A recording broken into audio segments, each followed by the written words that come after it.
네, 시청자 여러분 안녕하십니까. 세상을 바꾸는 시민 언론 민들레 그리고 뉴탐사가 함께하는 이슈톡의 시간입니다. 오늘은 우리 민들레의 국제 에디터 김진호 에디터님과 그리고 우리 북한대학원의 조성열 교수님 모시고 한반도 주변에 날로 지금 악화되고 있는 이 전쟁 위험과 긴장 위기에 대해서 한번 같이 살펴보고자 합니다. 먼저 방송 들어가기 전에 두 분 먼저 소개 올리도록 하겠습니다. 제 오른쪽 편에 우리 북한대학원의 조성열 교수님 나오셨습니다. 네, 안녕하세요. 네, 조성열 교수님은 저희 뉴탐사 처음 출연이시죠? 네, 뉴탐사는 처음 출연하고요. 네.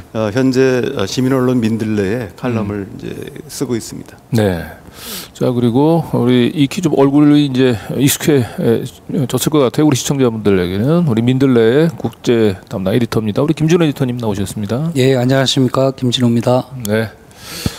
윤석열 정권이 출범하고 난 뒤에 제가 기억하기로 한 15차례 정도 해외 순방에 나선 것 같은데, 그럼 거의 한 달에 한 번 꼴이잖아요. 예. 한 달에 그렇죠. 그렇죠. 예. 그런데 뭐 이 대통령이 뭐 해외 외교를 열심히 하는 것을 우리가 탓할 필요는 없는데, 뭐 이렇게 해외 뭐 나갔다 왔다고 해서 뭐 무슨 성과가 있는 것도 아닌 것 같고 말이죠. 항상 나갈 때마다 구설수만 오르고, 무엇보다 우리의 좀 안보가 뭐 튼튼해진다든지 강화된다든지 그런 느낌들이 좀 없어요. 오히려 반대의 경우가 많았죠. 네. 아랍에미리트 방문하셨을 때는 아랍에미리트의 적은 이란, 그래서 멀쩡하던 한이란 관계에 예. 또 평지 폭발 일으키셨고, 가는 데마다 오히려 안보 위협을 새로 만들어 가시는 경우가 많았던 것 같아요. 네. 그리고 이제 오늘 뭐 또 방송에서도 다루겠지만은 뜬금없이 우크라이나를 방문을 네. 해서 마치 우크라이나와 함께 미국 무슨 전쟁을 같이 불사하는. 네, 예. 예, 그때 생즉생 사즉사라는 말씀을 하시면서, 네. 그때 제 기억에는 우리 대통령실이 발표한 공동 발표문에는 나오지 않았는데, 우크라이나 대통령실에서 발표한 발표문에 보면은 군수물자를 충분히 더 지원할 테니까 승전을 하시라, 이런 덕담을 던졌습니다. 이거는 아직까지 한러 관계가 깨진 게 아니지 않습니까? 네, 네. 그때 그것도 마찬가지로 없었던 안보 위기로 오히려 만들어 가시는 그런 네. 경향이 있습니다. 자, 그러세요. 자, 먼저 우리 이제 국내적인 좀 안보 불안에 대해서 한번 좀 먼저 살펴보도록 하죠.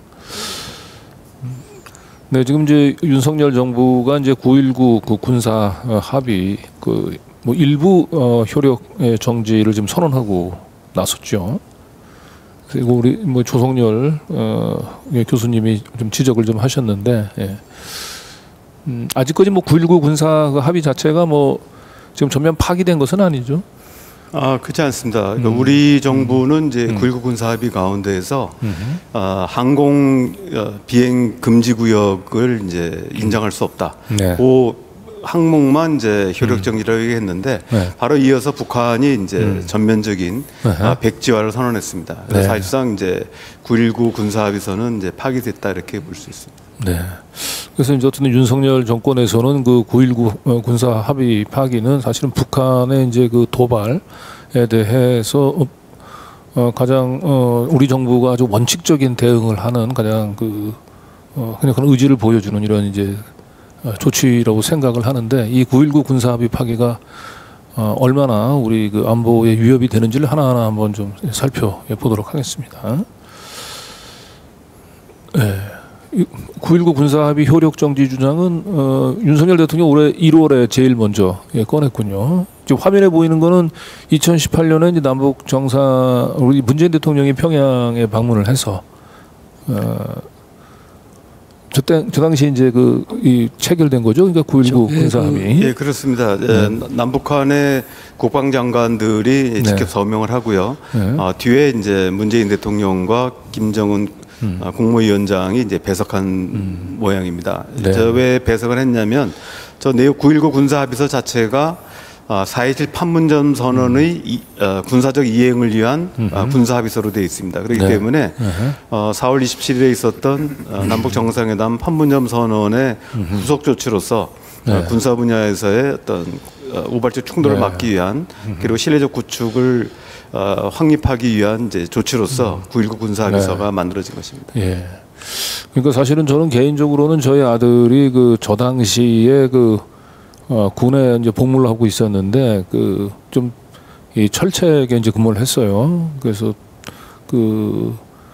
그런데 이제 남북한에 이제 정상들이 저렇게 만나고 하니까 굳이 뭐 이 군사분계선에 뭐 이렇게 남북한 군인들이 이렇게 첨예하게 적대적인 어쨌든 대결을 벌일 필요가 있느냐 해서 굉장히 대탕트 분위기가 일었죠. 그래서 그 당시에 군에 아들을 보냈던 부모들은 정말 편안하게 맞습니다. 예. 예, 편안한 시기를 보냈는데 요즘은 이제 군에 아들을 보낸 부모님들은 밤잠을 잘 이루지 못하실 것 같아요. 걱정이 많을 것 같은데 어쨌든 윤석열 대통령이 9.19 군사 합의 이제 효력 정지 주장을 했던 것은 이제 북한이 작년 10월에 해상 완충구역 내 방사포 사격 그리고 12월 북한 무인기의 남쪽 침범 여기에 이제 원인이 있다고 하면서 이제 9.19 군사 합의 효력 중지 주장을 이제 꺼내드는 거죠.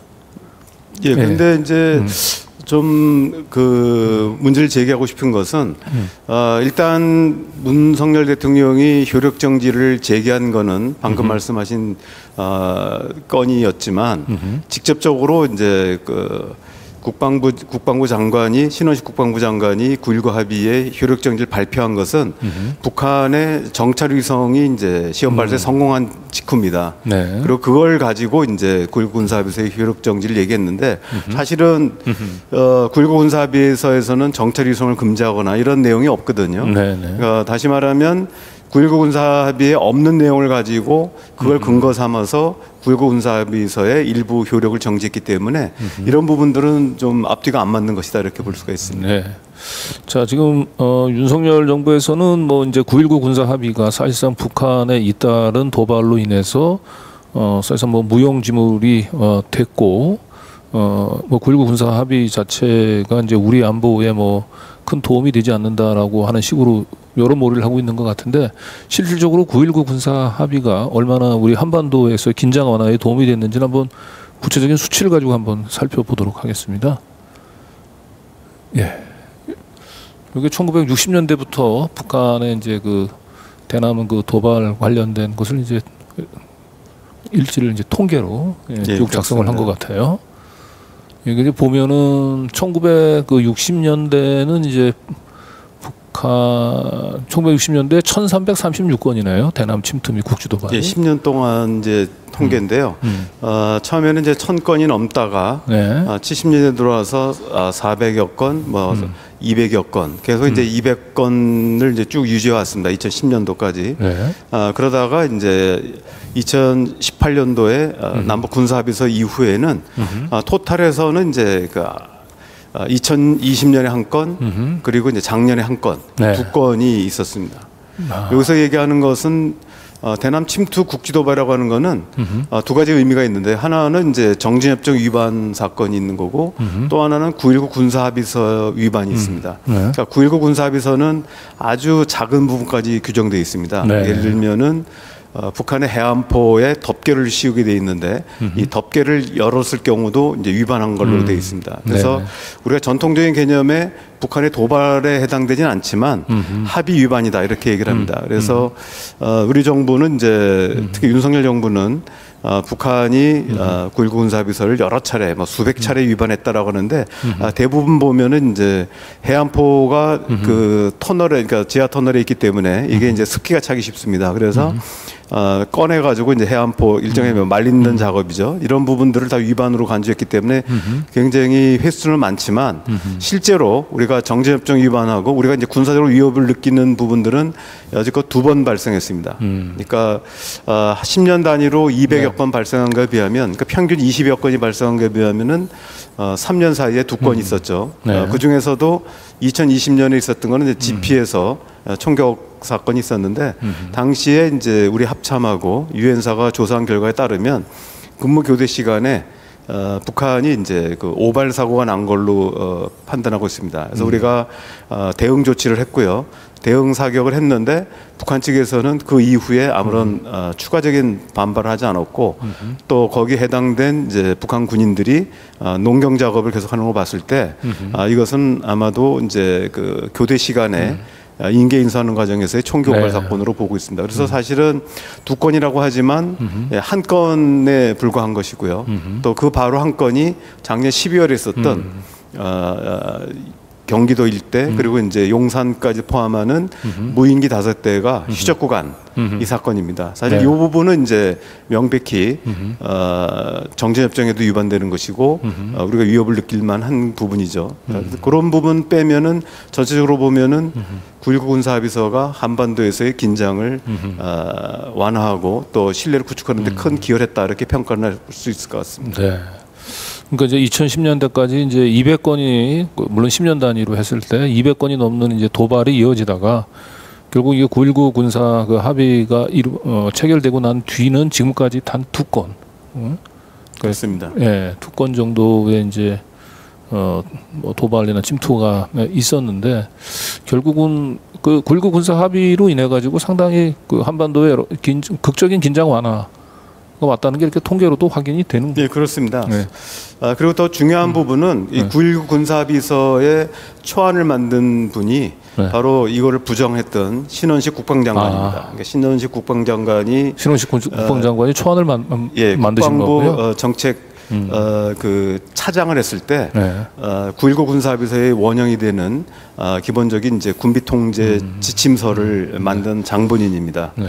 이 부분은 신원식 장관이 인사청문회 때도 논란이 됐는데요. 당시 인사청문회 당시에 그 신원식 장관은 뭐라고 얘기했냐면 자기가 만들었을 당시 그 자체는 시인했고요. 그리고 그 내용보다도 사실은 조금 더 후퇴한 내용입니다. 그러니까 신원식 장관이 당시 국방부에 있을 때는 좀 더 전향적인 내용이었는데 당시와 상황이 바뀌었다. 당시에는 북한에 핵기업이 없었고 지금 핵기업이 있었기 때문에 9.19 군사합의서 무효화를 제가 주장한 것이다 이렇게 얘기했는데 사실은 이 9.19 군사합의서가 핵 문제는 이거는 전혀 관계가 없거든요. 그러니까 이 비무장지대에서의 우발적 충돌을 막기 위한 조치지 실제적인 예를 들면 군사적인 군축을 얘기하거나 이런 내용이 아닙니다. 아주 초보적인 신뢰 구축 및 이제 운용적 군비 통제라고 얘기하는 부분이기 때문에 사실 신원식 장관의 답변은 사실과 다르고요.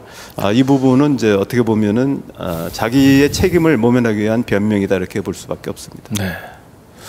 어쨌든 이제 뭐 신원식 국방장관, 뭐 윤석열 대통령이 9.19 군사 합의 이제 파기.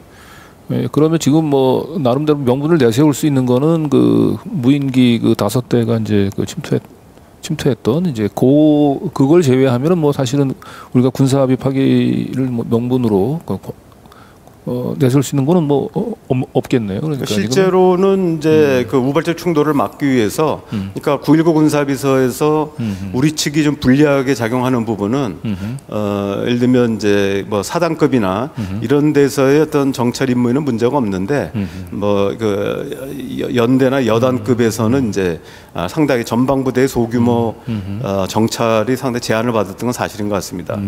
그 대신 우리는 이제 백두 정찰기라든지 또는 금강 정찰기, 그 이름이 붙은 이유는 금강 정찰기는 금강산 지역까지 다 정찰할 수 있는 부분이고 네. 백두 정찰기는 백두산까지 우리가 정찰할 수 있거든요.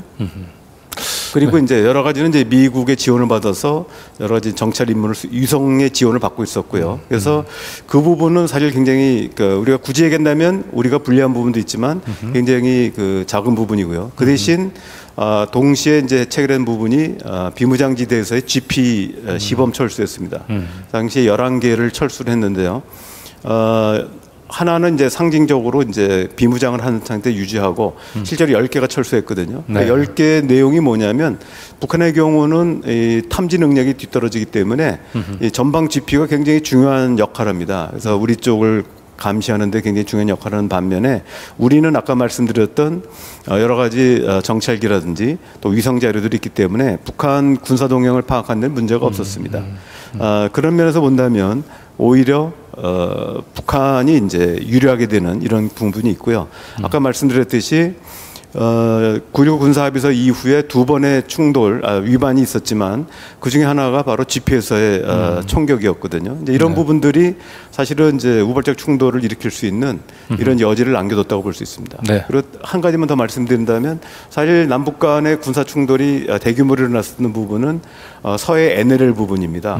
서해 NLL 부분에 대해서도 사실은 군사합의에서 일종의 완충지대를 설정해 놨거든요. 근데 9.19 군사합의서가 파기되면은 이 부분에 대해서 다시 과거와 같은 해상 충돌이 충분히 일어날 수가 있습니다. 그런 면에서 본다면 지금 윤석열 정부는 어찌 보면은 북한의 도발을 이렇게 빌미를 주려고 하는 것이 아닌가라고 하는 이제 의구심이 갈 정도로 상당히 이제 한반도 정세를 굉장히 위태롭게 하는 게 아닌가 생각합니다. 네. 그리고 뭐 북한 측이 일부 군사 그 9.19 군사 합의를 이제 위반한 점이 있다고 얘기한다면은 그 위반 부분들에 대해서 항의하고 그 군사 그 합의 준수를 사실 촉구하는 것이 사실 온당한 조치인 것 같은데 북한이 위반했다는 이유 군사 합의 자체를 그냥 파기하려고 했던 것은 아까 쭉 통계를 통해서도 확인했듯이 2000 군사 합의가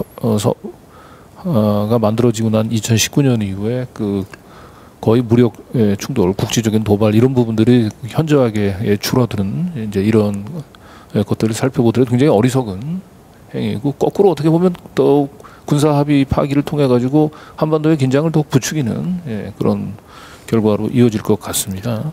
지금 저 보시는 자료가 바로 윤석열 정부 들어서 처음으로 발표한 국방백서입니다. 네. 저걸 발표한 주체가 윤석열 정부의 국방부죠. 네. 금년 2월 달에 나온 자료이기 때문에 가장 최근 자료가 다 반영된 것입니다. 네. 그래서 국방 백서야말로 이제 우리가 9.19 군사 합의가 왜 필요한지를 단적으로 보여주는 자료라고 할 수도 있을 것 같아요. 예.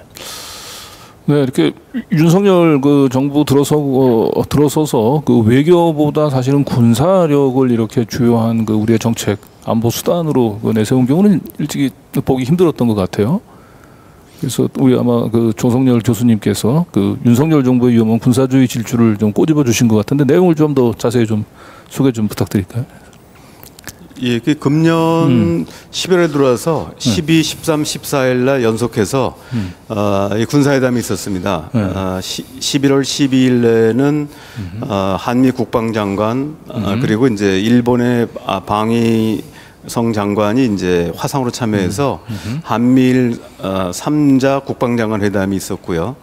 그 다음 날인 11월 13일 날은 이제 한미 SCM, 그러니까 한미 연례안보회의 그래서 이제 한미 국방장관 회담이 이제 본격적으로 있었습니다. 그리고 이튿날은 이제 11월 14일 날에는 한국 유엔사회원국 국방장관 회담이 이제 개최됐습니다. 그래서 이 부분은 이제 처음 개최된 건데요. 유엔 참전 이제 17개국 지금은 이제 변화돼서 이제 추가된 나라도 있고 빠진 나라도 있어서 이제 17개국이 참여해서 국방장관 회담을 개최했고요. 앞으로도 계속하겠다 이렇게 얘기를 하고 있습니다. 이처럼 이제 최근 북한의 핵 위협 그리고 중국의 부상에 따른 안보 대응 차원에서 한미일, 한미 그리고 이제 한국과 유엔사 국방장관 회담이라는 일련의 회담들이 있었는데 이 내용 또 공동 성명을 보면은 어디에도 외교적 해법을 통해서 문제를 해결하겠다 이런 의지는 없고요. 전부 다 이제 군사적인 대응을 강조한 부분이 특징이라고 볼 수 있고요. 제가 그래서 이제 제목에 이제 일단 군사주의 질주다 이렇게 표현을 했습니다. 자, 여기 그 이번 그 국방장관 그 잇따른 국방장관 회담에서 나왔던 내용들 좀 특징을 이렇게 쭉 정리를 하셨던데 첫째가 보니까 한반도 비핵화가 아니라 북한 비핵화라는 용어를 사용을 했고 둘째가 대화 협상보다는 제재와 압박을 톡한 비핵화를 추구하고 있고 세 번째가 북한에 대한 핵 선제 사용 가능성을 열어놓고 있다 이렇게 정리를 하셨네요. 예, 그렇습니다. 예. 그러니까 결과적으로 이제 이런 그 국방장관에서 이런 그 군사적인 그 이런 강한 제스처가 사실은 우리 국민들에게 그 안보가 강화되고 있다는 느낌보다는 오히려 안보 불안 심리를 더 이제 부추기는 그런 결과로 지금 이어지고 있죠. 예, 북한이 지금 윤석열 정부 들어와서 아까 말씀드렸듯이 작년 12월에 그러니까 무인 비행기가 경기도 일대에 들어온 것 외에는 뚜렷한 군사적인 그 대응이 없습니다. 김여정 부부장 발언 그대로 우리를 놔두면은 아무 일이 없을 것이라는 얘기를 한 적도 있거든요. 그러니까 실제로 북한이 어떤 움직임이 새롭게 나타났기 때문에 대응했다기보다는 오히려 이제 북한의 잠적 핵 위협을 내세워서 군사적 대응을 강화하는 부분이고 또 실제로 이제 그 동안에 미국이 추진해왔던 한미일 삼국 간의 삼각 군사 협력을 완성하는 데 초점이 있는 것이지 그리고 그 명분으로 북한의 위협을 내세운 거라고 볼 수 있습니다. 실질적으로 북한의 새로운 동향이 있고 또 직접적으로 우리한테 도발이 있었거나 그런 것은 아니긴 점에서 이번에 3일에 걸친 한미일 그리고 한미 그리고 한 유엔사 국방장관 회담은 한반도 정세를 더욱더 이제 어렵게 만드는 게 아닌가 이렇게 생각을 합니다. 네. 자, 요 다음 얘기 한번 좀 얘기를 좀 나눠볼게요. 이제 국방부에서 보도의 자료를 내놨는데, 지금 이제 이게 남중국해에서의 이제 중국을 좀 움직임을 좀 비판을 한 것 같은데. 국방부 보도 자료는요. 네. 제목에 명시되어 있는 규칙 기반의 국제 질서 유지를 강조를 했거든요. 네. 근데 거기에 대해서 그것이 아니라는 내용을 앞에 그 뒤에 정리를 하신 겁니다. 그렇군요. 예. 그러니까 지금 한국이나 미국, 일본은 주로 이제 중국이 규칙 기반의 국제 질서를 위반하고 있다 이렇게 얘기를 하는데요. 금년 3월에 중러 정상회담에 나온 걸 보면은 오히려 미국이나 일본, 서방 세계가 국제법을 위반하고 있다. 유엔 헌장과 국제법을 위반하고 전혀 근거도 없는 규칙 기반이라는 명분을 내세워서 새로운 어떤 그 집단 방위 체제를 만들려고 한다. 이런 게 주된 내용이고요. 우리가 이제 그 중국에 대해 비판할 때 사실 문제가 없는 건 아닙니다. 중국의 경우는 가장 중요한 부분은 그 배타적 경제 수역 EEZ를 이제 설정하는데 통상적으로는 이제 중간선 이론을 많이 선택을 합니다. 그래서 국가와 국가 간의 해양을 경계선을 잡을 때 이제 중간선을 기준을 하는데 지금 중국의 경우는 이제 형평 이론이라는 걸 내세웁니다. 형평 이론이라는 것은 뭐 예를 들어서 이어도라고 한다면 이어도는 제주도 남방 170여 킬로 떨어져 있는 아주 수중 암초인데요. 이 부분은 이제 우리 입장에서 본다면 그 지역이 우리 경제권하고 상당히 떨어져 있지 않습니까? 그리고 어로 작업하는 데도 상당히 제한적이고요. 그러니까 제주도 인구가 많지 않기 때문에 반면에 중국 대륙으로부터는 약 270km, 그러니까 우리보다 100km 이상 더 멀리 떨어져 있지만 그 지역은 중국의 뭐 상하이라든지 광동이라든지 여러 이제 상업 지역들이 있고 또 인구가 많다 보니까 중국의 어로 활동이 많이 진행되고 있습니다. 그래서 중국은 이제 형평 이론이라고 하는 것은 실제 경제적 범위로 본다면 한국보다는 중국의 활동이 더 많은 지역이기 때문에 중국의 배타적 경제 수역에 들어와야 된다는 게 이제 중국의 주장이고요. 또 하나 중요한 주장은 이 배타적 경제 수역은 일반적으로 무해 통항권이 인정되고 있습니다. 군함이 됐든 또는 정부의 어떤 해양 조사선이라든지 아니면 민간 선박 이게 다 무해 통항을 할 수 있는데 중국은 여기에 대해서 민간 선박의 무해 통항은 인정하지만 군함이나 또는 뭐 정부의 조사선 이런 부분은 중국 정부의 허락을 받아야 된다 이렇게 얘기를 하고 있습니다. 만약에 이게 이제 실현이 된다면 중국이 주장하는 대만이라든지 또는 남중국해에서 거기다가 200킬를 더하게 되면 상당히 많은 우리가 주로 해상교통로를 이용하는 거의 주요 해역이 중국의 통제권에 들어가야 되는 거죠. 그래서 이제 이 부분들은 틀림없이 문제 있는 건 사실입니다. 다만 이것에 대한 조치를 먼저 한 것은 일본이라는 거죠. 일본은 이제 남녀조도라든지 또 하나는 이제 오가사하라 제도 같은 경우는 거기에 있는 수중 암초가 있는데 여기다가 이제 시멘트를 둘러가지고 이걸 근거로 해서 200킬을 주장하고 있습니다. 그렇게 되면은 서태평양 지역의 상당 부분이 중국의 일본의 배타적 경제 속에 들어가는 것이죠. 그런데 윤석열 정부는 중국에 대해서는 민감하게 이 문제를 제기하면서도 일본이 똑같은 행동 그리고 그것을 먼저 했음에도 불구하고 아무런 문제 제기를 하지 않고 있다는 거죠. 네. 그런 면에서 본다면 우리의 입장에서 본다면 사실은 뭐 중국이나 일본이나 결국 강대국의 논리를 내세워서 자국의 이익을 취하고 있기 때문에 국익 관점에서 양국을 모두 비판해야 되는데 윤석열 정부는 이제 오로지 중국 비판에만 얘기하고 일본의 불법적 행동에 대해서는 묵인하고 있다. 네. 이것이 이제 칼럼의 주요 내용입니다. 네. 그래서 지금 어떤 윤석열 정권 들어서고 나서는 이제 미일 그 안보 그 동맹의 그 연장선상에서 한국이 그냥 대중 그 대로 전선에 그냥 최전방에 서 있는 걸 이제 우리의 국익인 것처럼 계속 강조하고 있는 것 같은데 지금 말씀하신 대로 그 지금 중국이나 아니면 일본 양쪽이 그 지금 이제 EEZT를 좀 과도하게 지금 이제 확장을 해서 하는 이런 부분들에 대해서 그 어떻게 보면 우리가 일본 입장에서 중국에 대해서 불편한 목소리를 대신 내주고 있는 게 아닌가 또 그런 생각도 좀 들고요. 예, 그렇습니다. 그러니까 우리 국외의 관점이 아니라 어찌 보면은 일본의 관점에서 바라본 중국 이런 것이 이제 현재 윤석열 정부 입에서 나오고 있다 이렇게 볼 수 있습니다. 네. 자, 이거는 다음 이제 한미 동맹 문제인데요. 사실은 뭐 이 한미 동맹 관련해서는 뭐 윤석열 정권뿐만 아니고 보수 정권에서는 이 한미 동맹이 말하자면 지금 뭐 절대 반제라고 표현을 했지만 우리 한반도의 그 안보에 있어서 뭐 모든 걸 다 해결할 수 있는 그런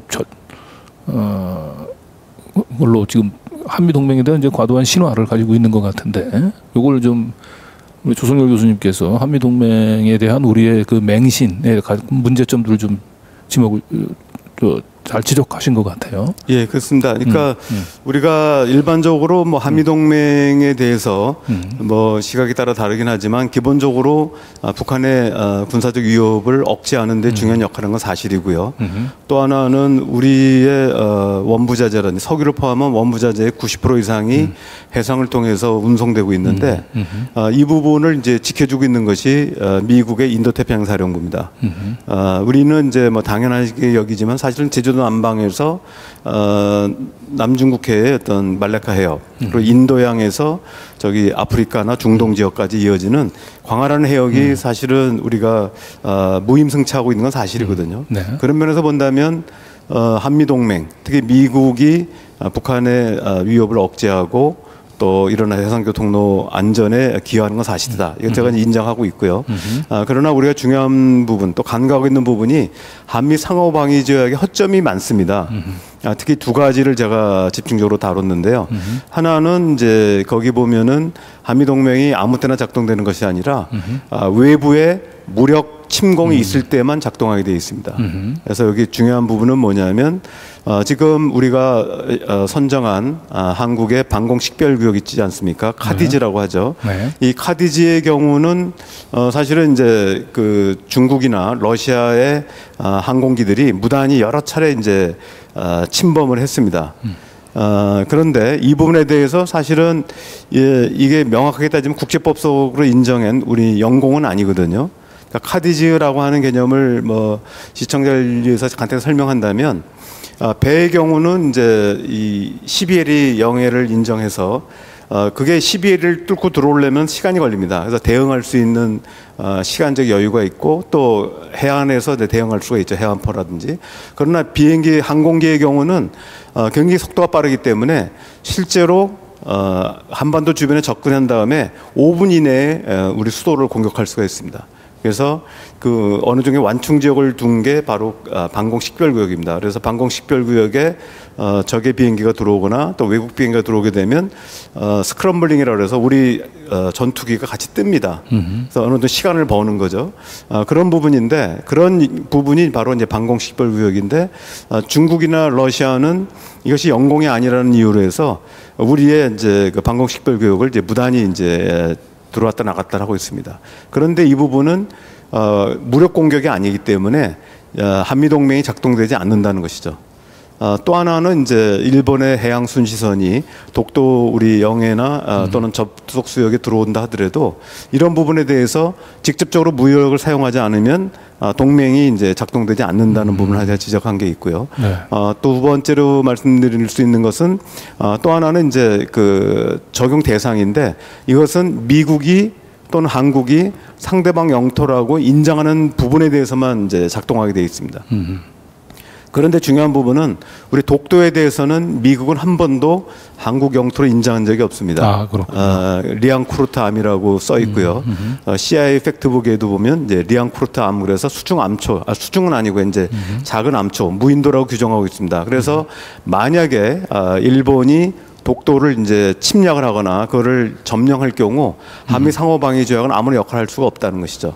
그래서 우리가 실제로 이거 이제 통상적으로 이제 회색지대 분쟁이라고 얘기하는데 회색지대 분쟁이 발생했을 때는 사실은 한미 동맹이 작동되지 않기 때문에 우리 스스로 대응하지 하면 안 된다는 부분이 이제 한미 상호 방위 조약의 약점이다 이렇게 볼 수 있습니다. 네.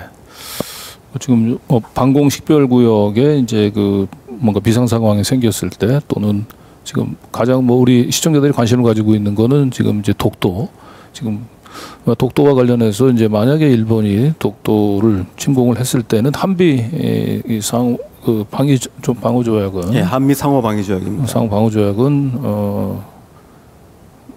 우리가 기대했던 그런 역할을 할 수 없다라고 네, 하는 그렇기 거죠. 때문에 이제 저 부분은 사실은 우리가 모든 안보를 미국이 해결해 줄 거로 기대하지만 사실 저런 부분이 이제 발생하게 되면 이른바 회색지대 분쟁이 발생할 때는 미국이 어떠한 그 참여하거나 그러니까 지원할 근거가 없다는 것이죠. 네. 특히 독도 문제에 대해서는 미국이 항공연수를 인정하고 있기 때문에 분쟁이 발생했을 때는 결국 우리가 힘으로 해결할 우리 힘으로 해결하지 않으면 안 된다는 것이죠. 네. 근데 뭐 현실적으로 사실은 우리가 그 주변 이 열강들을 우리 자체의 힘으로 모든 위협들을 막아낸다는 것은 사실 쉽지 않은 얘기고 결국 미국에만 절대적으로 의존하는 것보다는 중국, 러시아를 포함해서 주변 국가들 하고 그 이 외교 관계를 잘 유지를 하면서 평화를 유지해 가려고 하는 노력들이 중요하다 이런 얘기를 하시는 것 같아요. 자 그리고 요 다음에는 최근에 우리 이제 그 국방부에서 그 북한의 그 동향을 이례적으로 뭐 그렇게 크게 뭐 우리 국민들 전체가 알아야 되는 사항인가 이제 의문이 들 정도로 뭐 별다른 사항이 아닌데도 이 북한군 동향을 세세히 요즘 전달을 하고 있는데. 예, 이 국방부의 이 같은 그 의도를 우리 조 교수님께서는 이걸 9.19 군사 그 합의하고 관련돼서 좀 해석을 좀 하신 것 같은데 결과적으로 9.19 군사 합의의 이제 그 정당성을 설명하기 위한 우리 정부의 홍보 전략이 아닌가 이제 이런. 예, 그렇습니다. 그러니까 우리 정부가 이제 9.19 군사 합의를 사실상 이제 파기하면서 북한이 파기한 것도 아니고 우리가 파기의 원인을 제공했기 때문에 국내적으로 굉장히 비판이 많았고요. 특히 이제 앞서 말씀드렸듯이 신원식 장관도 본인이 현역 군인일 때 본인도 이걸 주장했던 사람이고 또 정권이 바뀌면서 윤석열 정부에 아부하기 위해서 또 그걸 굉장히 주장하고 있지 않습니까? 그래서 그런 문제들을 이제 정당화하기 위해서 북한의 이제 그 북한이 이제 GP를 다시 복원하는 이런. 요거는 지금 사전에 어떤 이 부분은 이제 뭘 김준호 기자님이 뭐 설명해 주실 것 같습니다. 이거는 우리 김준호 에디터께서 준비하신 소식이네요. 이 사진에 나와 있는 이 내용은 어떤 건가요? 저게 이제 그 11월 27일 날 국방부 브리핑인데요. 거기서 이제 사진 4장을 공개했습니다. 그 직전에 우리가 하루 상간으로 남측이 먼저 비행 금지 구역을 그 효력을 정지했고 그 다음 날 북한이 전면 파기를 선언하지 않았습니까?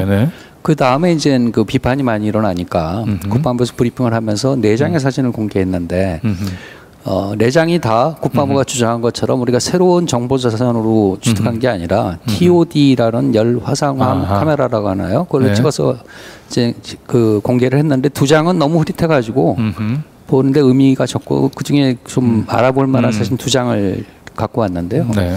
저 사진을 보고 무엇이 느껴지십니까? 일단 제가 여쭤보고 싶은데 뭐 직관적으로는 그냥 뭐 그 평온한 목가적이지 않습니까? 목가적이에요. 저기서 전혀 저는 저 사진을 처음 봤을 때 목가적인 풍경, 겨울이 다가오는 한반도 중부의 어떤 풍경을 생각을 했는데 저 사진을 보면서 북한군이 초소를 새로 짓고 있다.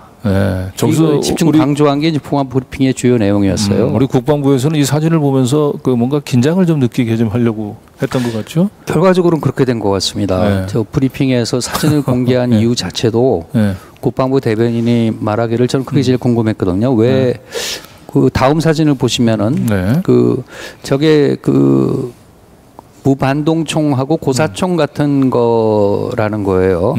근데 2명이 이렇게 어깨에 메고 갈 수 있는 정도의 그 무기죠. 저게 엄청난 그 우리 국민을 불안하게 할 만한 그런 무기 같지는 않습니다. 근데 저 2장의 사진을 공개하면서 그 국방부가 노렸던 브리핑의 목적은 우리가 9.19 군사 합의를 그 파기하기를 잘했다 이렇게 주장을 하기 위해서 근거를 내세운 건데 네.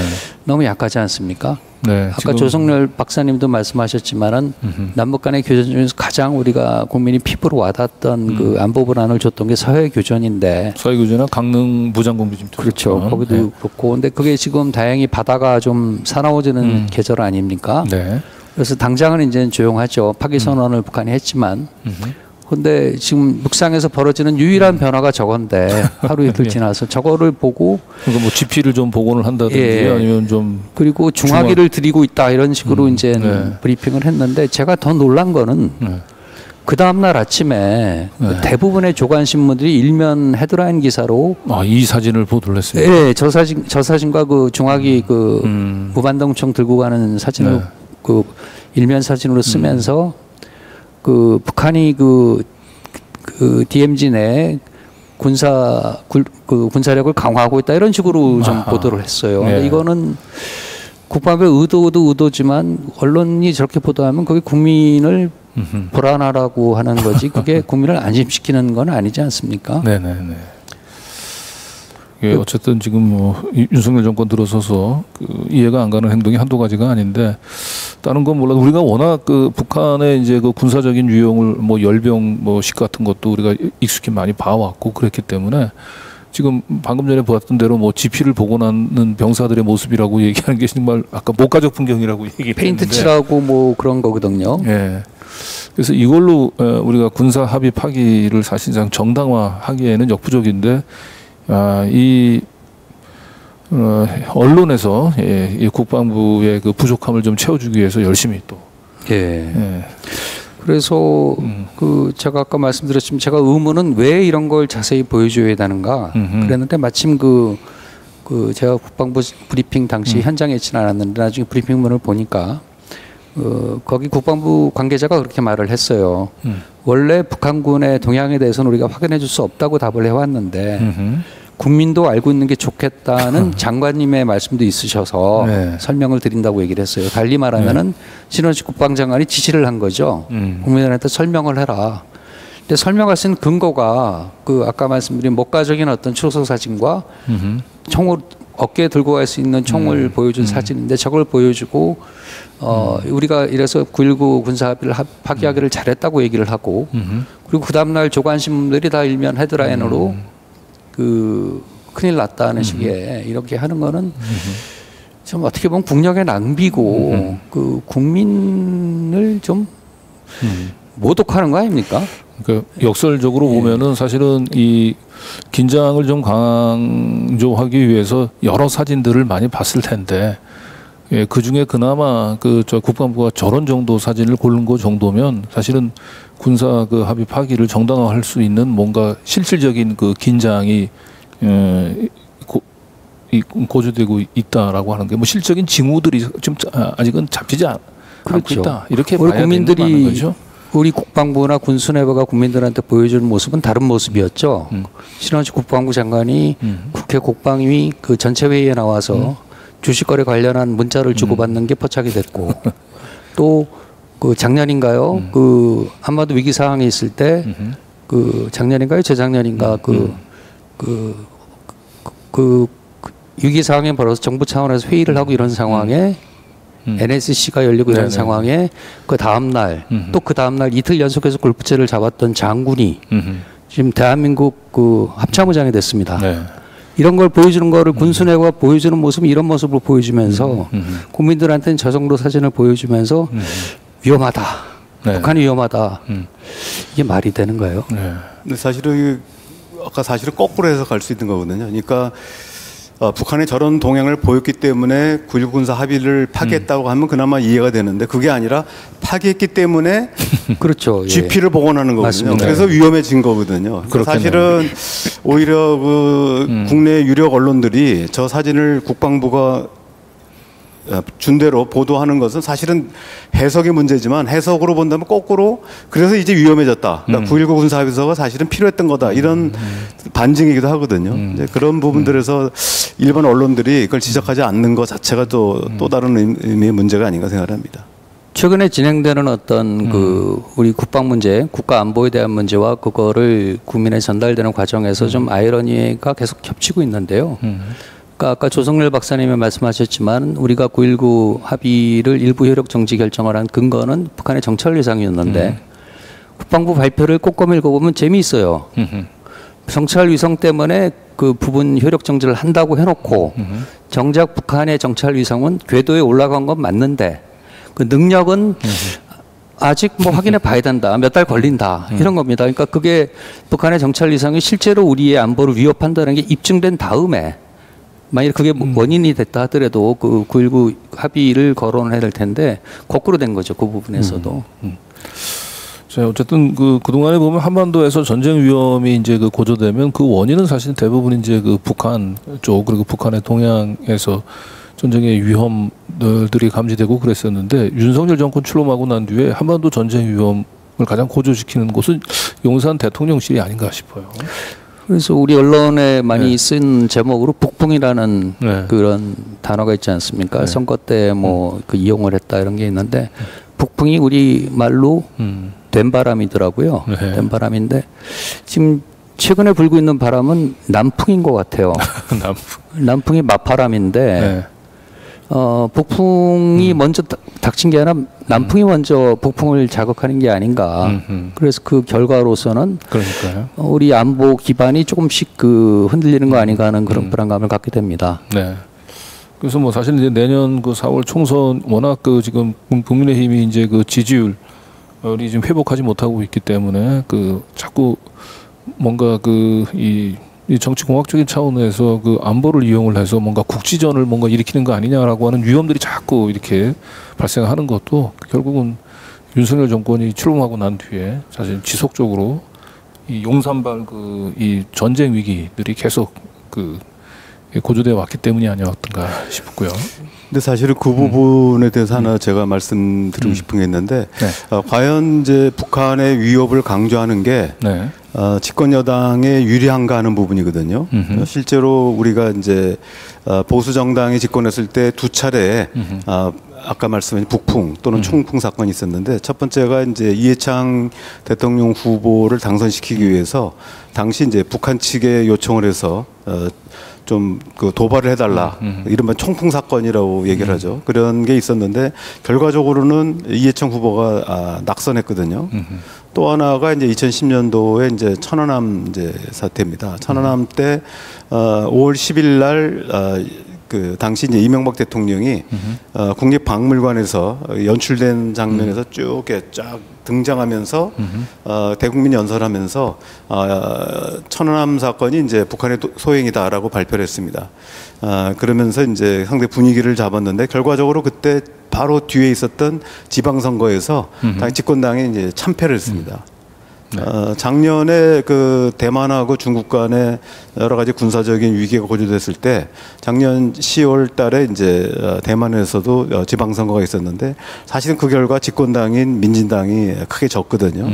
그래서 사실은 이제 우리 전통적으로는 남북 간의 군사적 위기가 고조되면은 집권 보수당이 유리하다라고 하는 통설이 있는데 실제로 최근의 사례를 보면 오히려 국가가 뭐 했냐, 정부가 그러면 뭐 했느냐라고 하는 시민사회의 질타가 오히려 더 강하게 나타나는 것 같습니다. 그래서 아마 지금 윤석열 대통령이나 아니면 신원식 장관 같은 사람들은 옛날 세대다 보니까 아마 옛날식 사고를 해서 아마 그런 것들을 뭔가 좀 의도하는 것 같지만 저는 결과적으로 우리 국민들이 전혀 그걸 받아들이지 않을 거라고 저는 믿고 있습니다.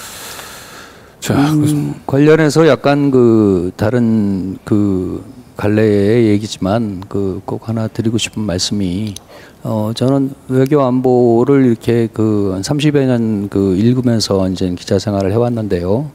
우리 군 수뇌부나 국방부의 사고가 의심되는 대목들이 좀 있습니다. 뭐냐면은 왜 한 10년 됐는가요? 국방부 차관이 국회에 나와서 한국은 뭐 몇백 년 동안 외국의 도움 없이 전쟁을 치른 적이 없다는 말도 했었고 그리고 최근에 공전의 히트를 치고 있는 서울의 봄이라는 영화에도 다시 우리 12.12를 복귀를 시켜주는데 그 당시에 노태우 구사단이 동원되지 않았습니까? 그렇죠. 그 파주의 전방에 있는 사단을 끌어왔을 때 어떤 생각을 했을까요? 첫째는 전쟁은 나지 않는다는 자신이 있었을 것이고, 두 번째는 미군이 도와준다는 그런 의지심이 있는 것 같아요. 그러니까 그 아무리 정권 찬탈이 중요했다고 하지만 군인인데, 그렇죠. 전방을 지키던 군인들이 사단급으로 이동을 해도 괜찮다는 어떤 그런 안이한 생각. 이게 아까 말씀드린 것처럼 국방부 장관이 국회에서 주식거래 관련한 문자 거래를 하고 그 장군이 해군 고위 제독이 그 연달아 이틀을 그 국가 비상 상황에서 골프를 치는 이런 근데 그 사람을 또 합참의장으로 임명하는 어떤 이런 분위기는 정작 위험하지 않은데 그 행동으로 보면 그러지 않습니까? 그렇죠. 한반도가 진짜 위험하다면 어떻게 그렇게 행동할 수가 있습니까? 군수뇌부가. 그런데 국민한테는 불안하게 하라 이런 건 상당히 선거 전략을 떠나가지고 정상적인 그 군대는 국민의 군대잖아요. 군대 주인이 국민인데 국민을 모독한다는 이런 그 불쾌감까지 느끼게 하는 것 같습니다. 네. 그 뭐 조지 그 오웰의 이제 1984에도 그 비슷한 얘기들이 있죠. 그러니까 결국 국민들을 이제 그 국가주의에 이제 맹종하게 만들기 위해서는 실질적으로 지금 현재 전쟁 위기, 전쟁 상황이 어떻게 돌아가는지가 중요하지 않고 결국 국민들로 하여금 우리가 지금 전쟁 상황에 있고 매우 심각한 위기 상황에 있다라고 하는 걸 느끼게 하는 게 그렇게 해야만 이제 국가가 원하는 대로 국민들이 동원이 되니까 이제 그런 내용들이 있는데 비슷한 얘기를 지적을 해주신 것 같아요. 저 이제 한반도 그 내부 상황 내부 지금 이제 그 위기 한반도 내부 안보 그 상황에 대해서는 쭉 짚어봤고 우크라이나 한번 이제 전쟁으로 한번 넘어가 보도록 하겠습니다. 예, 지금 이제 우크라이나와 관련해서는 아마 전 세계에서 그 한국만큼 우크라이나에 이렇게 뜨거운 그 동맹의 정을 표시하는 나라는 없는 것 같고요. 그 일면에는 사실은 보면은 그 결국 이제 우크라이나 그 전쟁이 조기에 종전이 되면 이제 전후 복권 재건 사업에 이제 우리나라가 이제 많은 이제 떡고물을 챙기지 않겠냐라고 하는 이런 그런 기대감들도 있는 것 같은데 지금 돌아가는 상황 봐서는 전쟁이 조기에 일단락될 것 같지는 좀 않다는 것 같죠. 예예. 네. 그 사실 그 우크라이나가 지난 1년 동안 서방 언론이 많이 강조해왔던 게 6월 4일인가요? 그때 네. 시작된 우크라이나의 대역전 반격전. 근데 그것이 이미 그 실패로 끝났다는 평가는 지난 여름부터 있었습니다. 네. 그러나 이 가을에 접어들면서 본격적으로 이제 그게 많이 퍼졌고요. 서방 언론에서도. 그래서 원래 11월 초가 이제 그 반격 작전 6개월이니까 그때 다뤄야 될 기사인데 그 우리 좀 아까 이제 나왔듯이 9.19 합의 문제니 하도 여러 가지 그 기사거리를 주셔가지고 현 정부에서 그리고 또 그 사이 엑스포도 있었죠. 국민을 실망시켰던 네. 이런저런 게 있어서 사실 늦게 정리를 한 겁니다. 그러나 11월 초에 12월 말 11월 초부터 전쟁이 일단락됐다는 징후들이 많이 보였어요. 그래서 한번 지난 21일 날 한번 그 현지 날씨를 한번 따져보니까 최저 영하 8도, 최고 영하 3도더라고요. 그러니까 저럼 전쟁을 못 한대요. 저쪽 땅에서는 토질이. 그러면은 이제 2월 말, 3월 봄이 올 때까지 이제 기다려야 되는 상황인데 전쟁 자체가 더 하기 힘들 것 같다는 신호가 엉뚱하게 우크라이나 지도부에서 나오더라고요. 그래서 그거를 정리를 좀 해봤습니다. 네. 이제 외신에서 전하는 지금 전황인 것 같죠? 예. 저 사진이 이제 우크라이나 그 유명한 그 메이단 혁명이 일어난 그 키이우 시내 도심에 있는 사진인데 저렇게 이제 겨울이 찾아왔습니다. 그리고 그 바로 밑에 이제 그 어떠한 깊숙하고 아름다운 전선 돌파는 이제 없다. 그 대신 괴멸적인 손실과 파괴의 균형이 있을 뿐이다는 말. 그리고 러시아가 상당 기간 우위를 지켜나갈 것이다. 이 말을 한 사람은 다름 아닌 발레리 잘루진이 우크라이나 군 총사령관입니다. 이분이 저런 말을 했어요. 네. 이분이 저런 말을 한 거는 일단 그러므로 우리한테 무기를 더 달라 이런 지원을 요청하기 위한 건데 뭐 엄살 작전일 수도 있긴 있겠죠. 그렇지만 일단 군 총사령관이 그냥 그렇죠. 저런 말을 하지는 않았겠죠. 네. 그리고 이제 우크라이나 전쟁이 1차 대전 때와 같은 장기적인 교착 상대로 빠질 수밖에 없다 이런 말씀을 하셨습니다. 네. 그리고 월스트리트 저널에 러시아 전문가 두 분이 기고를 했는데 미국에 그 제목이 바로 그 글의 그 요지였어요. 뭐냐면 러시아의 패배라는 그런 마술적인 생각은 이제 그만둘 때다 이런 식의 얘기가 나왔고 또 같은 신문 그 현장 보도에서 그 뉴욕타임스군요. 뉴욕타임스 동부전선 루포 기사에서는 전쟁이 잦아들고 있지만 사상자는 계속 늘어나고 있다 이런 보도가 나오고 네, 조기 종전에 대한 기대감이 너무나 그렇죠. 예. 그런데 저렇게 되면 무기를 더 줘서 싸워야 될 텐데 미국의 상황은 갈수록 악화되고 있죠. 일단 공화당은 당 차원에서 반대를 하고 있고 지난 12월 8일 날 10월 20일이죠. 바이든 행정부가 우크라이나 지원 예산 614억 달러를 포함한 1,000억 달러 정도의 그 예산안을 의회에 상정을 했는데 12월 8일 날 상원이 부결했습니다. 그 예산안 자체에 대해서 부결한 게 아니라 예산안을 표결하는 것 자체에 대한 그 투표에서 부결을 했어요. 파원은 아직 그 상정도 하지 않은 상태고 그러니까 그 평범한 미국인들도 갈수록 우크라이나 지원에 필요성을 느끼고 있고 그렇게 되면 전쟁이 이제 잇달 같은 게 아닌가 이런 가설을 세우고 기사를 작성해봤습니다. 그러면 지난번에 이제 우리 룬 대통령이 7월인가요? 그 7월 11일이죠. 유럽에서 돌아오는 길에 이제 우크라이나를 이제 전격적으로 방문을 해서 전폭적인 그 이제 우크라이나 전쟁에 대한 그 지원, 지지를 약속을 했던 것은 이제 이런 전황이라든지 세계적인 흐름들을 잘못 읽고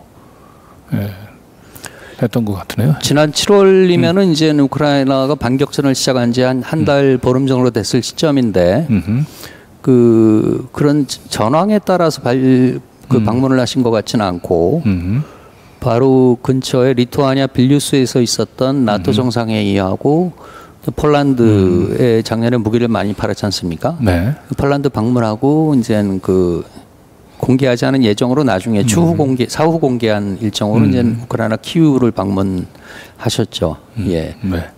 우리가 저 관련돼서 하나 제가 말씀드리고 싶은 게 있는데 사실 이제 최근에 푸틴 대통령과 김정은 위원장이 이제 정상회담을 했고 또 그걸 계기로 해서 우주기술 지원을 약속을 했습니다. 또 북한이 또 뭔가 러시아에 대해 제공했을 거라고 보는데 우리가 이제 러시아에 대해서 그것 때 상당히 비난을 하지만 사실 이제 선후 관계를 따질 필요가 있습니다. 지금 방금 이제 김진호 에디터가 얘기하신 것처럼 당시 이제 쇼이구 러시아 국방장관이 그 북한을 방문한 거는 먼저 방문한 게 아니라 그렇죠. 윤석열 대통령이 우크라이나를 전격 방문해 젤린스키 대통령과 정상회담을 하자 최고위급, 그러니까 다시 넘버 2라고 할 수 있는 쇼이구 국방장관이 전격적으로 이제 북한을 방문했고요. 그 다음에 이제 푸틴 대통령과 김정은 위원장의 정상회담도 사실 이게 먼저 이루어진 것이 아니라 그 직전에 G20 인도에 있었던 이제 G20 정상회담에서 그 윤석열 대통령이 이미 제공한 2억 달러 그리고 향후 21억 달러 토탈 23억 달러를 우크라이나에 지원하겠다고 발표한 직후에 북한이 이제 또 김정은 위원장이 러시아를 방문하는 그 보도가 나왔습니다. 그래서 얼마 전에도 푸틴 대통령이 그 얘기를 했죠. 그러니까 이도훈 주러 한국 대사 이제 그 임명장을 수여하는 데서 사실 그 동안에는 한러 관계가 좋았다. 그런데 최근 들어와서 악화됐는데 그건 모든 것이 한국 책임이다. 그리고 모든 기회는 열려 있다. 얘기하면서 결국 이제 그 최근에 있었던 북러 간의 긴밀한 접근 이런 부분들이 모두 한국이 먼저 선수를 친 것이고 러시아는 거기에 대응한 것이다라는 반응을 보였습니다. 아마 그런 부분들이 앞으로 우리가 우크라이나 사태를 포함해서 향후 한러 관계를 보는데 굉장히 중요한 관점이 아닌가 생각합니다. 네. 항상 어쨌든 우크라이나 전쟁에 대한 우리 그 정부 또는 대통령의 직접적인 그 지원, 강력한 지원 약속이 오히려 우리의 그 안보는 더 불안하게 만들고 있고 우크라이나 전선을 자꾸 한반도로 가져오는 이제 이런 결과로 이어지고 있는 것 같습니다. 그 관련해서 이제 그 제가 말씀드리고 싶은 거는 북한과 러시아가 군사 협력을 하면은 그거를 비난하는 게 한국이 따로 비난하는 게 아니고 미국, 일본과 같이 비난을 합니다. 그러나 미국과 러시아, 일본과 러시아는 지금 대화가 안 되고 있는 상태거든요. 네. 군사 한 라인만 유지하고 있고 그 정상적인 외교 관계가 되지 않고 있습니다. 그 미국과 일본과 한국이 다른 점은 미일은 러시아에 물어볼 수 없지만 한국은 물어볼 수 있는 위치예요. 한러 관계가 깨지지 않았기 때문에. 그런데 왜 그 알아보는 외교는 하지 않고 계속 무기가 건너갔다더라. 그 뭐 미국이 공개한 정보위성 사진에 뭐 열차가 가고 컨테이너가 가는 사진들인데 그 속에 담긴 건 확인이 안 된 상태에서 계속 공개를 하는 거거든요. 근데 그런 얘기를 하고 있는 게 이해가 안 가요. 우리 외교부가 뭐 하고 있는 건지 그 외교를 해서 그거 알아보라고 봉급 주는 거 아닙니까? 외교관들한테. 그렇죠. 예. 자, 어쨌든 이렇게 우리가 생각했던 것과 달리 우크라이나 전황은 점점 더 우크라이나 서방에 이제 불리하게 돌아가고 있는 것 같은데 이 젤렌스키 우크라이나 대통령이 타임지하고 인터뷰에서는 더 극적으로 그런 지금 현재 우크라이나의 절망적인 상황을 그냥 솔직하게 얘기를 했네요. 이것도 제목이 이제 저기 타임지 표지인데 우리 우크라이나 승리를 아무도 우리처럼 믿질 않는다 이런 얘기고. 제가 그 미국을 방문했을 때 미국 의원들이 미국이 지원 중단하면 어떻게 되냐고 묻던데 뭐 답은 뻔하다. 우리가 진다. 그럼 서방은 사실 지금까지도 서방이 상당한 지원을 해주지 않았습니까? 미국만 1,110억 달러의 그 지원을 군사 지원과 예산 지원을 포함해서 했는데 그걸 가지고도 젤렌스키의 말은 서방은 우리가 전선에는 계속 남아있대 승리는 하지 못할 정도만 지원을 해준다 이렇게 얘기를 했죠. 그러니까 저것도 아까 잘루지니 그 총사령관의 말과 같이 큰 목적은 이제 미국이나 서방의 지원을 더 받아내려는 그 목적을 가지고 하는 말들이지만 그 어쨌든 간에 현실을 인정하는 그런 게 드러나는 발언이었습니다. 네. 자, 그리고 우리 룬 대통령이 이제 우크라이나 지원 항상 얘기할 때 그 가치 동맹을 얘기를 하면서 마치 이제 우리 정부가 우크라이나를 이제 돕는 것은 그 자유를 위한 성전에 참여하는 것처럼 이렇게 그 포장을 하는데 미국에서는 이 우크라이나에 대한 이 전쟁 그 지원과 관련한 솔직한 속내를 또 드러낸 부분이 있네요. 우크라이나 지원액의 90%는 미국민 호주머니로 돌아온다. 예. 저 얘기는 다름 아닌 토니 블링컨 미 국무장관이 그 영국 그 외교부 장관과 회담 뒤 공동 기자회견에서 한 말인데요. 그러니까 저 시점이 이제 바로 엊그제입니다. 그러니까 미국 상하원에서 우크라이나 지원 예산이 통과 전망이 아주 희박하고 지금 다시 젤렌스키 대통령이 워싱턴을 방문 중이거든요. 그 상황에 이제 그 질문이 들어가니까 그 답답하다는 듯이 이 말은 미국민을 대상으로 하는 말이다. 미국민을 어디언스로 하는 말이지만 하면서 이제 한 말인데요. 우리가 우크라이나에 제공한 안보 지원, 그러니까 전체 아까 말씀드린 1,110억 달러가 아니고 그중에 한 800억 달러 정도 되는 어떤 군사 지원 부분인데 안보 지원의 90%는 여기 바로 미국에서 미국 공장에서 뭐 그 만든 사람들한테 지출이 됐고 미국 일자리를 만들었고 미국 경제 성장에 기여를 했다. 그러니까 서로에게 윈윈이었다. 우크라이나는 무기 받아가서 전쟁을 해서 좋고 우리는 미국 경제 성장에 기여를 했다. 이렇게 솔직하게 토로를 했는데 근데 그게 등가인가요? 전쟁을 하는 게 좋은가요? 글쎄요. 약간 그런 생각을 갖게 되는 말이었습니다. 마치 뭐 전쟁을 통해서 미국의 경기를 떠받들겠다라고 하는 걸로도 들려서 자. 요거는 뭔가요? 2024년 이후 우크라이나는 미국은 계획이 다 있구나. 아주 제목이 절묘합니다. 예, 저 제목은 그 영화에서 약간 패러디를 했는데 기생충이라는 영화에 나오죠. 계획이 있다는 걸 패러디를 해봤는데 죄송합니다. 상식적으로 보면 우크라이나 전쟁에 계속 포탄이 부족한데 미국과 유럽이 그 제공할 그 생산 시설이 안 되고 생산력이 안 되고 전쟁을 계속해야 되면 어떻게 되겠습니까? 계속해서 한국에 손을 벌릴 수도 없을 것이고 그래서 미국과 나토가 내린 그 우크라이나 미래의 청사진 중에 하나가 우크라이나를 유럽의 변기창으로 만들려는 것 같더라고요. 그래서 그 부분은 이제 정리를 해본 건데 그 실제로 지금 그 미국 그 고위 당국자들은 우크라이나 정부 관계자들을 상대로 막 그런 말을 하고 있다입니다. 저거는 뉴욕 타임스가 미 우크라 두 나라 고위 관계자들의 취재를 거쳐서 보도한 걸 제가 빌려 썼는데요. 지난 2년과 같은 지원은 더 이상 해줄 수 없다. 이제는. 네. 그러면 너희가 필요한 무기는 너희가 만들어서 쓰도록 해야 된다. 그래서 네. 공장을 이제 우크라이나 짓겠다는 거죠. 그러면 미국과 유럽은 프랑스나 독일 같은 경우에 제조업 기반이 좀 남아 있지만 영국과 미국 같은 경우에는 거의 없지 않습니까? 네네. 제조업 기반이 그렇기 때문에 만들려도 만들 수가 없는 거예요. 산업 생태계를 거꾸로 뒤로 돌려야 되는 문제이기 때문에 그러니까 우크라이나에 공장을 지어주고 그 무기를 만든다는 건데 거기서 무슨 뭐 고부가가치 첨단 군사기술을 주지는 않을 것 같고 포탄 찍어내고 뭐 그 대탱크 미사일 만들어내고 이런 공장을 지어줄 것 같습니다. 그렇지만 더 잘 싸워라. 이게 지금 미국의 요구예요. 그렇게 잘 싸워서 러시아가 위협을 느낄 정도가 돼서 내년 말쯤에 평화협정에 나오게 한번 하는 게 지금 오가고 있는 얘기랍니다. 미국의 보관인데. 근데 하나 좀 저는 왠지 한국과 우크라이나의 어떤 그 데칼코마니 같은 비슷한 점이 느껴졌는데요. 일단 경제가 무너져서 3분의 1 정도 규모로 쪼그라들었답니다. 우크라이나 경제가 전쟁 전에 비해서. 근데 일자리가 없죠. 실업률이 아주 높은 상태인데 고작 일자리를 포탄 공장에서나 찾아야 되는구나 이런 그 우크라이나 국민의 어떤 그 입장.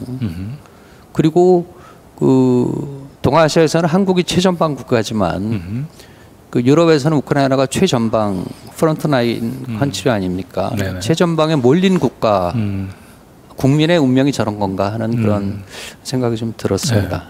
이 한 장의 사진이 지금 전쟁에 의존해서 그 경제를 지탱하고 있는 우크라이나의 비참한 상황을 가장 상징적으로 보여주고 있는. 저 사진은 같아요. 러시아군이 쓰고 버린 그 남은 이제 그 소형 로켓. 네. 그래서 이제 탄피들이에요. 저걸 가지고서 저걸 재처리하려고 싸놓은 거를 이제 그 사진을 외신 기자가 찍었는데. 네. 왜냐하면 우크라이나 전쟁 지난 2년 동안 초반에 한 4, 5개월을 빼고는 계속 진치전이었거든요. 계속 대포를 쏘고 참호해서 싸우는 어떤 이런 형태였기 때문에 포탄의 중요성이 너무나 중요했죠. 그래서 포탄 관련 사진을 하나 찾아봤고요. 네. 좀 뒤에 가도 다시 포탄 사진이 나옵니다. 그 사진은 이제 바로 문제가 됐던 한국이 간접 지원한 걸로 의혹을 받고 있는 155mm 그 포탄인데요. 지금 미국의 펜실베니아주 스크랜턴 공장이 거의 유일하답니다. 저걸 만드는 그 공장에 찍은 사진이고. 그 사진과 같이 붙여 있는 젤렌스키 평화 공식이라는 게 뭐냐면은 작년 11월 달에 젤렌스키 대통령이 국제사회에 공표를 한 그 선언인데 10개 항으로 돼 있습니다. 근데 저거는 뭐냐면은 10개 항이 충족되지 않으면 우크라이나는 평화협정에 나갈 수 없다. 아하. 첫 번째가 방사능과 핵으로부터의 안전 보장.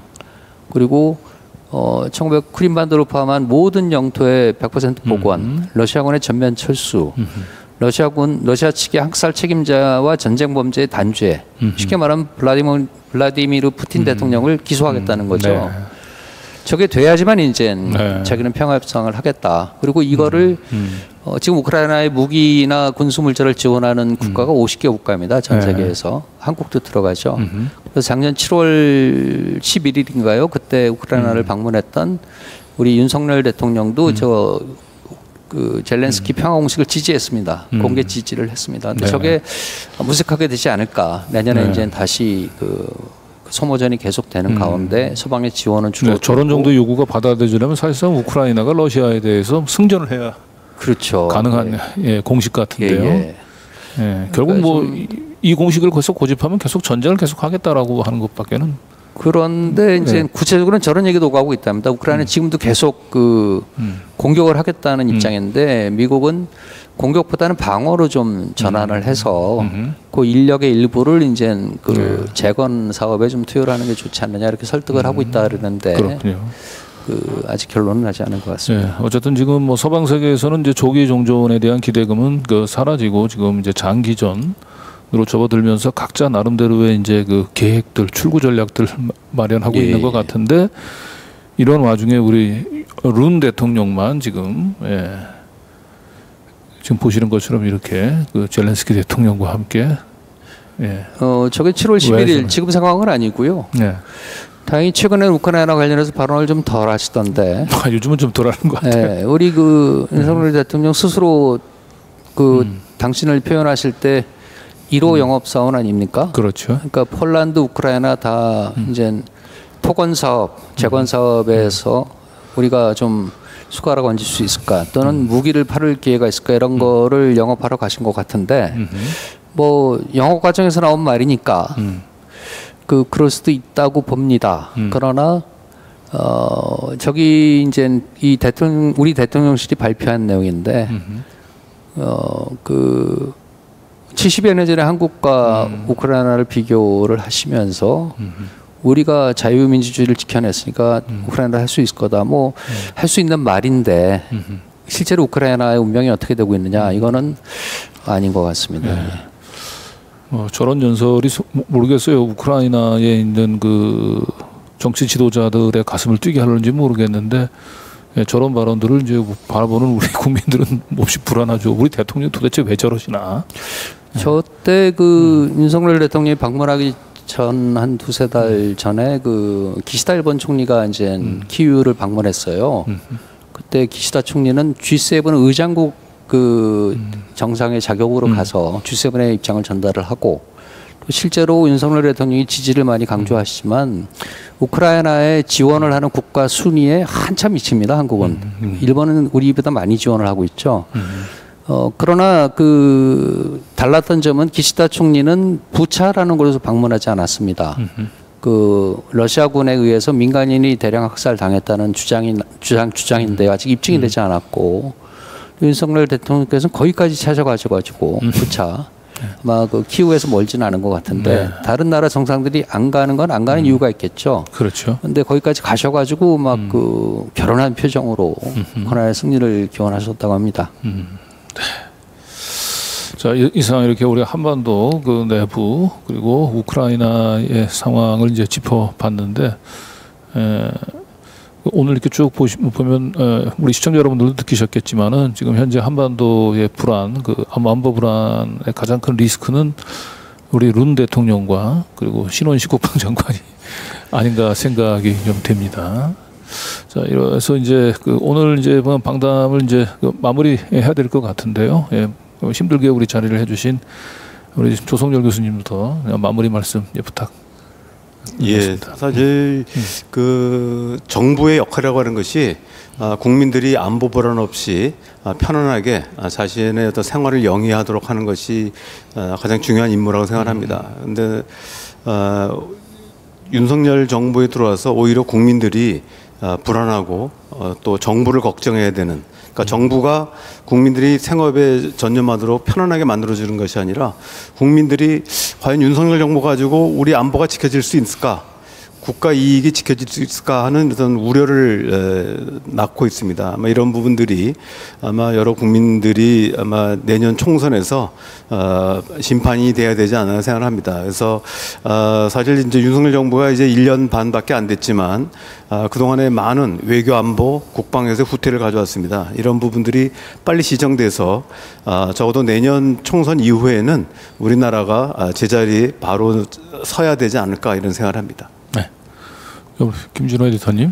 예, 올해를 우리 국가안보 차원에서 보면 두 가지 커다란 계기가 있었던 것 같습니다. 첫째는 정전협정 70주년이고, 그리고 남북 간의 분단 이후 처음으로 합의했던 군사합의서가 2018년도에 합의했던 군사합의서가 결과적으로 파기된 이런 사건이 있었죠.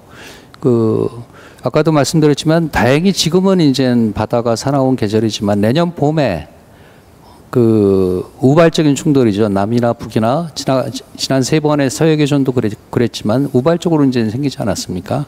그 위험성이 좀 걱정이 되고, 당장은 아까 북한군 초소 사진에도 보시면은 젊은이들 나와서 일하고 있지 않습니까? 우리 육군 전군 병사들한테도 비상령 같은 지침이 떨어졌습니다. 그러니까 이 남북 9.19 합의가 사라짐으로 해서 남과 북의 청년들이 엉뚱하게 고생들을 하는구나. 장군들은 여전히 골프치고 우아하게 살아가는데 그런 점이 좀 생각이 나고, 그래서 새해에는 그 남북 간의 충돌 가능성은 또 높아졌지만 가급적 잘 관리를 해서 그 시기를 이겨냈으면 하는 바람이 있습니다. 예. 네.